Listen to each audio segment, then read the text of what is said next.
Batwoman. I was unfamiliar. I had never read a Batwoman story.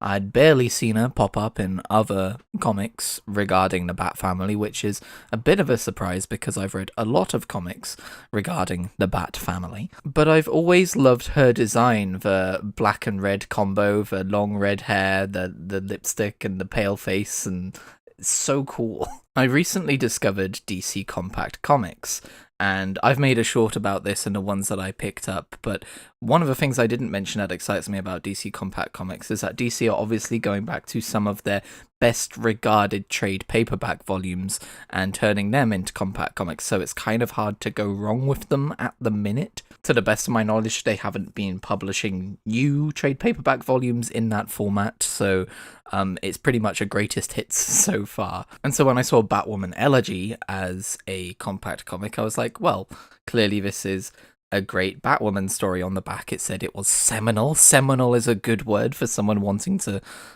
leap into it for the first time. And for the most part, it is a brilliant first Batwoman read. I won't lie, there is some previous, like they talk about the religion of crime and, Gotham's 13 covens and stuff like that. There's a man who had previously tried to kill Kane, our Batwoman. And by the way, that's another confusing thing. I thought she was called Cassandra Kane. Turns out that's a previous Catwoman.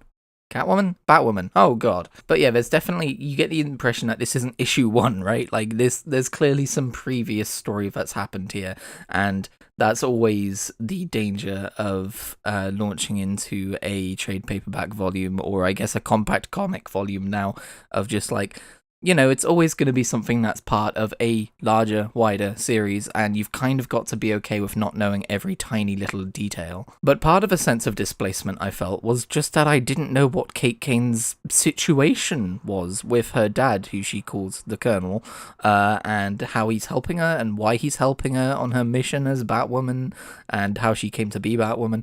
But actually that is something that is explored in great detail in this book. It's one of those you're supposed to feel unfamiliar and then we'll explain it as we go along things, and it works to great effect. We learn that Batwoman, Kate Kane, I suppose, was booted from the military for being gay, which I thought was, and I'm sorry, I did think it was a bit on the nose. I'm bi, right, and I know that this stuff must happen, but I thought it would be a bit more underhanded. But then I looked it up.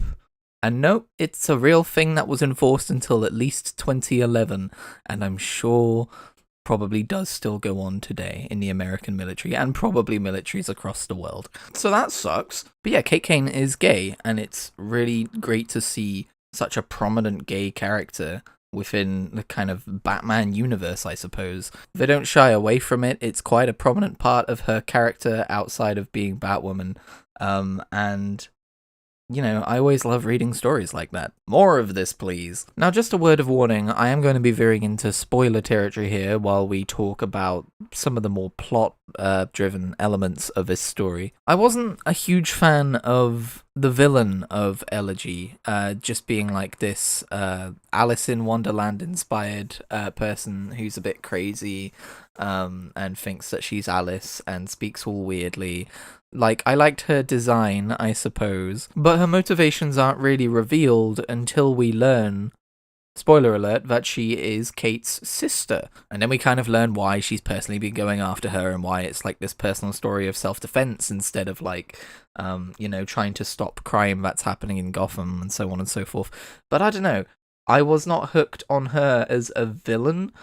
Although I did appreciate the way her backstory tied into Kate Kane's backstory and everything. She's totally not dead. I do not believe that for a second. She fell to her death and we didn't see a corpse. Get out of here, this is comics. But, of course, having Kate Kane believe that she's dead does serve to drive a wedge between her and her father, who kept the secret of her existence, or I guess continued survival from Kate, who thought she died when they were kids. I think, for me, Batwoman Elegy is more a fantastic story because of character and because of learning about Kate Kane and seeing her side of Gotham and the world. It's not a great story because of the plot. But that's fine. Some stories are better off this way. It's also worth noting that this version of Batwoman Elegy, I did check against the trade paperback volumes online, contains 3 extra issues at the back, which includes the story of the Cutter, which is this kind of serial maimer, I suppose, in Gotham, who Batman dealt with like 10 years ago, and then Batwoman is having to deal with now. And I bring this up as well because A, firstly, it's a bit of an epilogue on the Elegy story, but B, I can now start to talk about the art. And the art is brilliant and gorgeous, and I feel like I don't understand enough about art to really be able to give you a detailed description about what I love about it other than it's pretty. But what I can tell you is that the use of color and the format of the panels are both very striking and evocative and used to great effect in this story. For instance, all throughout the story, when we're dealing with Batwoman and her side of things and her life, it's very dark, there's vibrant reds against dark blacks, and it's, obviously it's Batwoman's life. And then we flip into Kane's life, and it's, more daytime colors. It's quite vibrant. It seems like this story is set during autumn. And the paneling reflects this too. When we're dealing with Kane's life, it's very traditional block panels on the page. But when we're dealing with Batwoman, it's more like like Batman's van braces kind of shape, if you know what I mean, like the sharp angles and everything. And then when we deal with Alice, the panels take on more of like an illusory quality, right? There's they're not straight lines anymore, there's curls and stuff like that. I've seen graphic novels experiment with different types of paneling.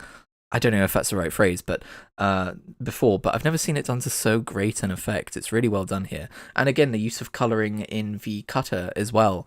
They intersperse Batman's story with Batwoman's story here. And Batman's story, the colours are all kind of like blue tinged, and Batwoman's story, they're all kind of red tinged.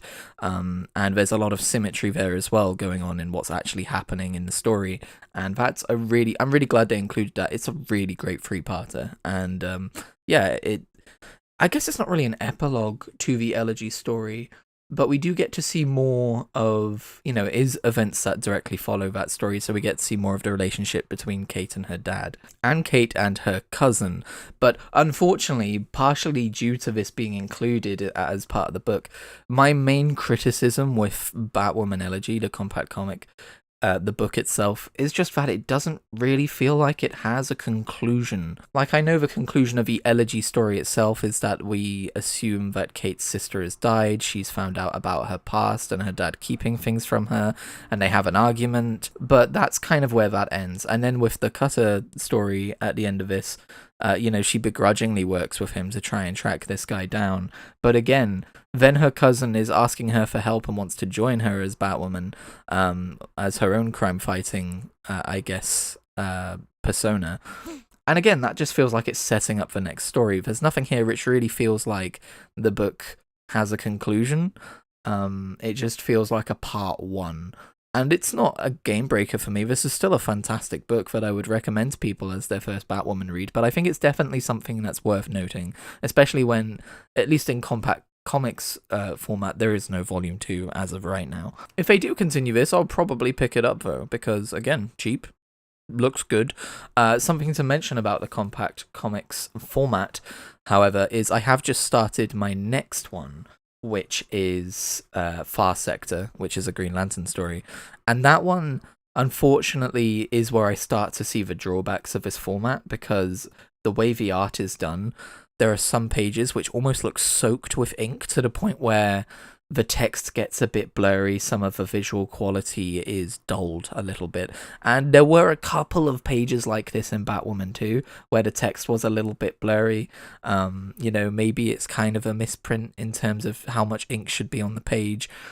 So there is that danger going into a compact comic. However, it did not impede my enjoyment of the story in any way, and I'm still thrilled to bits with the book itself. It's, I've been talking about how gorgeous the artwork is, and, if it was a bad format, I probably wouldn't have been able to appreciate that as much as I do. It hasn't stopped me from wanting to pick up more compact comics. I think I'm fine with the occasional quality issue, maybe, perhaps. I do want to look into picking up the occasional omnibus someday, if I want it in like a the best format it can possibly be in, one would assume.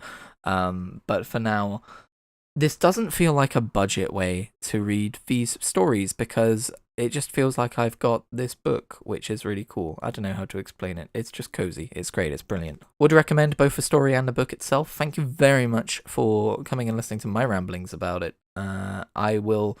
We will continue the Bat Catalogue, of course.